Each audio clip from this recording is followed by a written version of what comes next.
Olá pessoal, na última aula nós aprendemos como fazer um LED piscar usando a função delay. Nós aprendemos que a função delay interrompe o programa e para de executar todas as instruções que estiverem contidas dentro da função loop por um determinado tempo. Mas e se nós quisermos fazer um LED piscar sem ter que interromper todo o programa?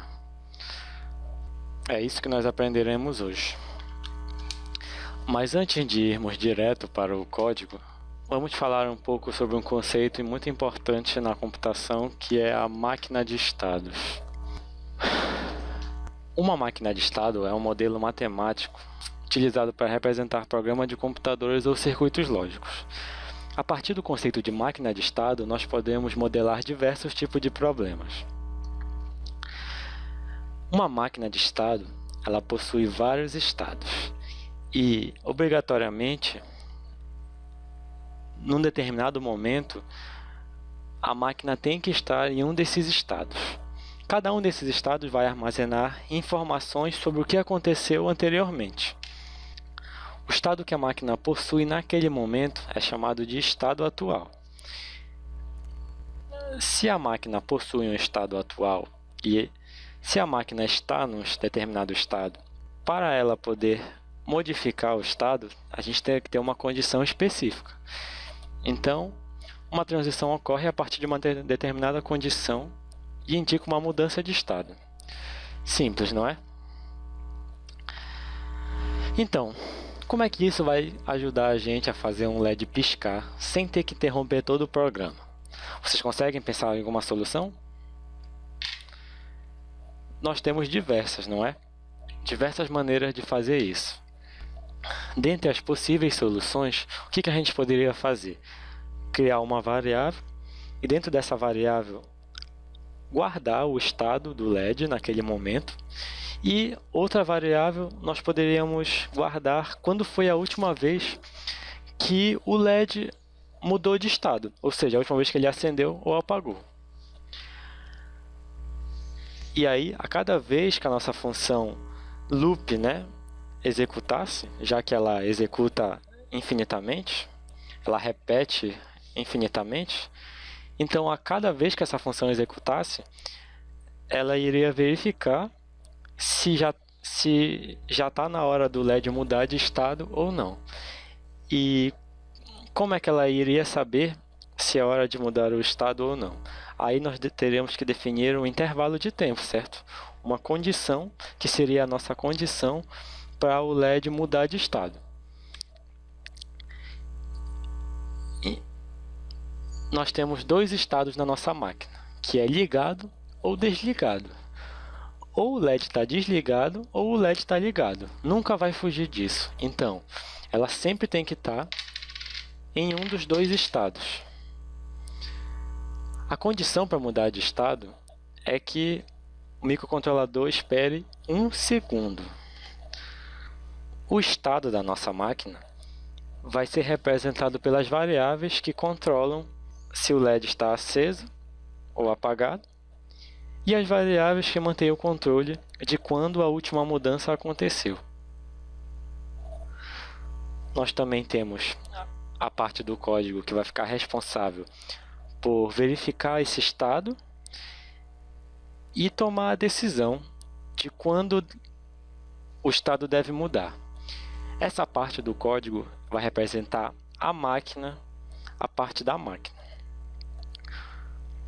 A partir disso, nós podemos deduzir que a máquina vai atualizar o estado. Bem, o circuito é o mesmo da aula anterior. Nós vamos utilizar uma placa Arduino, um LED e um resistor. Esse resistor a gente já aprendeu a calcular na última aula.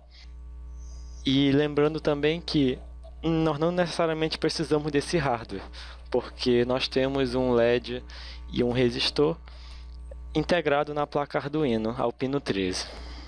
À medida que a gente for avançando nos tópicos, os nossos códigos vão começar a ficar um pouco mais complexos e maiores. Então, vai ficar um pouco difícil de falar do código inteiro aqui na apresentação. Então eu vou falar as funções, vou falar o básico e as novas funções que a gente vai aprendendo. O resto a gente vai construindo no código com o que a gente já sabe. A sacada desse programa, dessa nossa solução, é justamente essa função milissegundos. Essa função vai retornar para a gente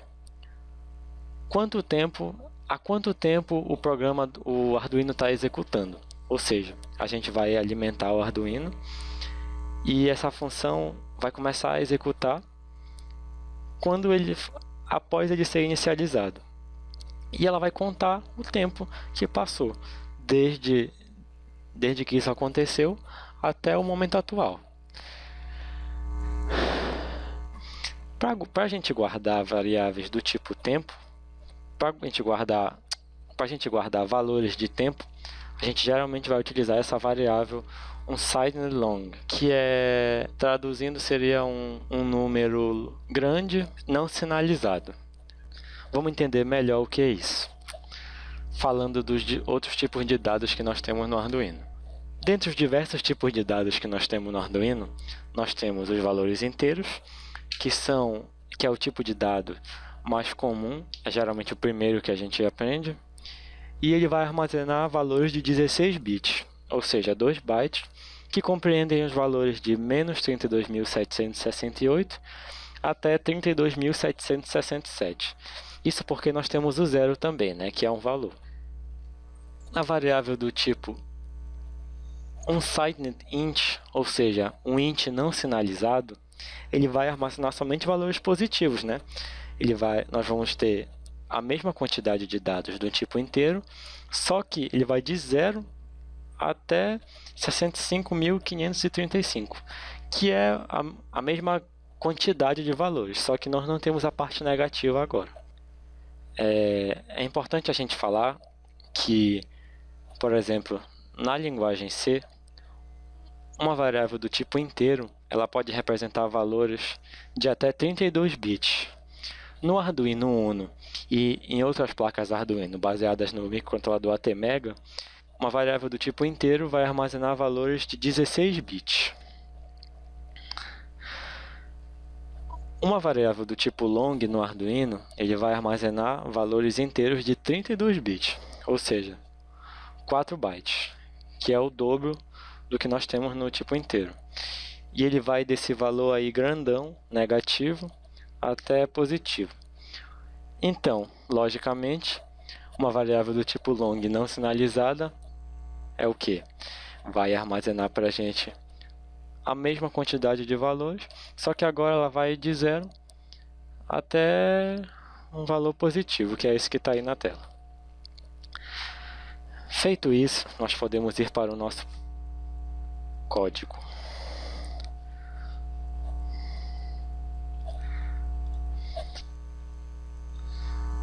Então,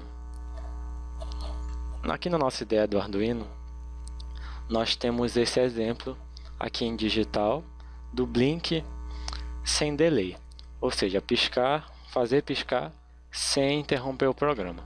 Se a gente clicar aqui, vai abrir essa sketch e aqui está o código para fazer o LED piscar sem utilizar a função delay. Vocês podem vir aqui e utilizar esse exemplo. Vou fechar aqui, porque a gente vai construir do zero o nosso programa. Então, o que a gente precisava para construir a nossa máquina de estado? Primeiro, nós temos que ter um valor que vai armazenar o estado do meu LED. Eu vou chamar de int LED igual a low, certo? Segundo, nós vamos precisar de uma variável para armazenar o meu tempo, e eu vou chamar ela vai ser do tipo long não sinalizado.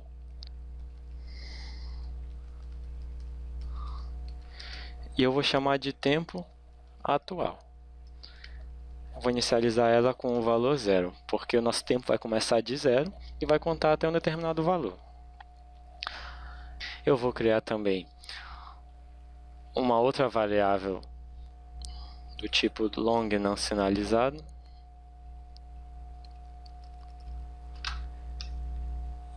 E eu vou chamar ela de tempo anterior, que justamente ela vai guardar quando aconteceu a última mudança de estado. Vou inicializar ela com o valor 0. Além disso, eu vou definir uma outra variável, que vai ser do tipo inteiro, e ela vai guardar para a gente quanto tempo que eu vou querer que o meu microcontrolador espere até executar essa mudança de estado. Então eu vou chamar ela de transição. Nesse caso, eu vou querer que ele espere 1 segundo, ou seja, 1000 milissegundos, até ele trocar o estado do meu LED. Além disso, eu vou criar outra variável aqui, que vai ser do tipo inteiro também. Bem aqui eu vou trocar, vou chamar de estado LED. E essa daqui vai representar o número da porta do meu LED, que no caso vai ser a porta 13. Na função setup, eu vou configurar o meu pino digital 13 para ser uma saída digital. Então, LED, saída, output. E aqui que vai vir a nossa sacada. Primeiro, o meu tempo atual vai receber a contagem em milissegundos desde que o Arduino começou a executar até agora. Então, como é que a gente consegue obter esse valor? Através da função milis, que vai retornar para a gente o tempo em milissegundos desde que ele começou a executar até agora. Uma coisa importante de se falar é que essa função milis ela vai retornar o tempo em milissegundos numa variável do tipo unsigned long, ou seja, um long não sinalizado. E se a gente for no site do Arduino, no site do arduino.cc dessa função, ele diz para a gente que se a gente utilizar outro tipo de dados para guardar essa variável, pode gerar algum tipo de erro. Tá tudo na referência lá, se vocês quiserem dar uma olhada. Então, meu tempo atual vai receber a contagem em milissegundos até agora.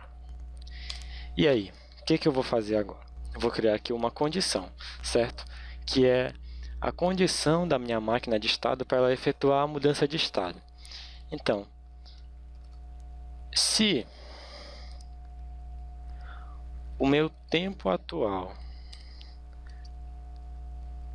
menos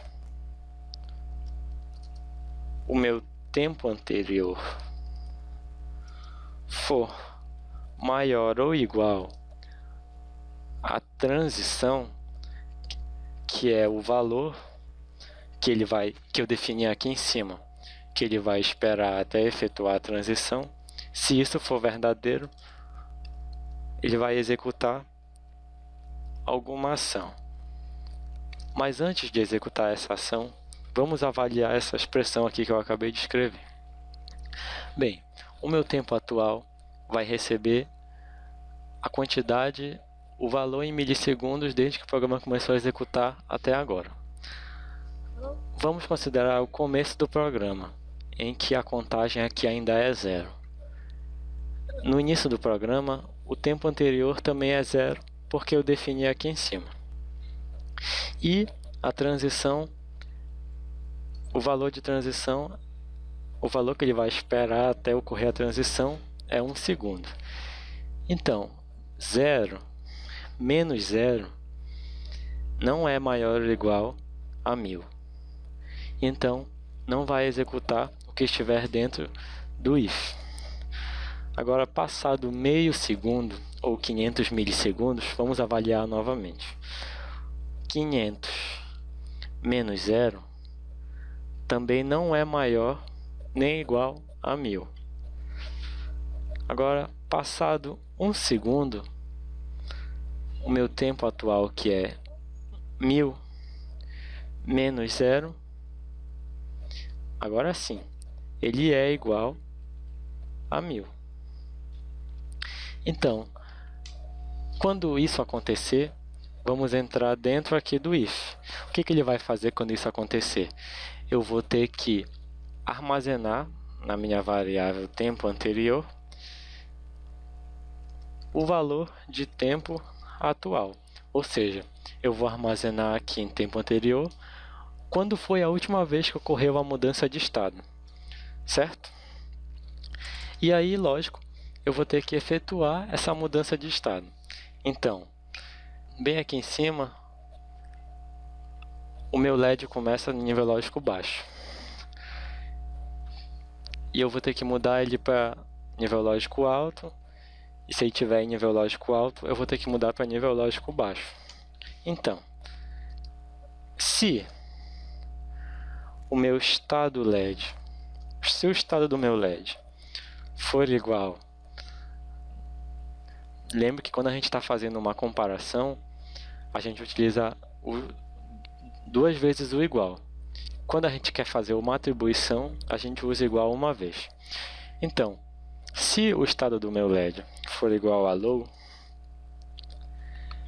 eu vou inverter esse estado. Então, o estado LED vai receber nível lógico alto, right. Caso contrário, o meu estado LED vai receber low. Vamos ler de novo essa expressão aqui. Se meu LED estiver em nível lógico baixo, então a minha máquina vai efetuar a transição, ou seja, vai setar nível lógico alto. Agora, se ele não estiver em nível lógico baixo, ou seja, se ele estiver em nível lógico alto, então eu mudo ele para nível lógico baixo. E aí, é claro, eu vou escrever isso na minha porta digital. Então, digital write LED, que contém o valor 13, que é o número da porta, vai receber o estado do meu LED. E agora nós conseguimos terminar o nosso programa. Vamos carregar ele para o nosso Arduino e verificar se está tudo certo.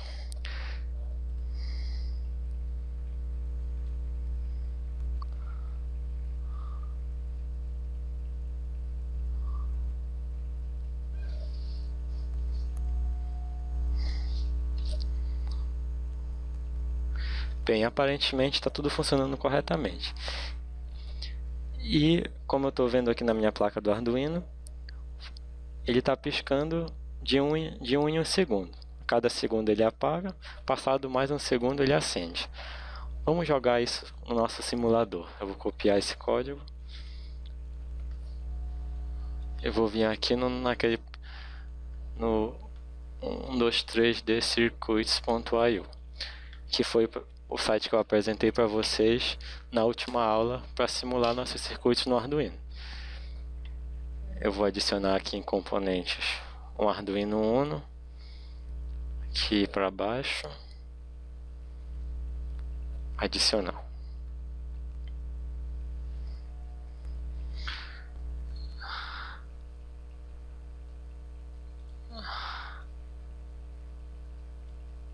Arduino Uno. E eu vou copiar o código aqui para o editor. O mesmo código que a gente acabou de escrever. Então vamos testar para ver se ele está funcionando corretamente.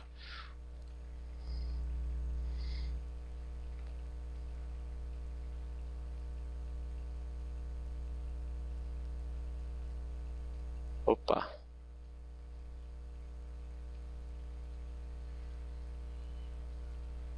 Aham! O LED está acendendo e apagando, certo? Ó, Deixa eu fechar isso aqui. Ó, percebam que ele acende, espera um segundo e apaga. Apagou.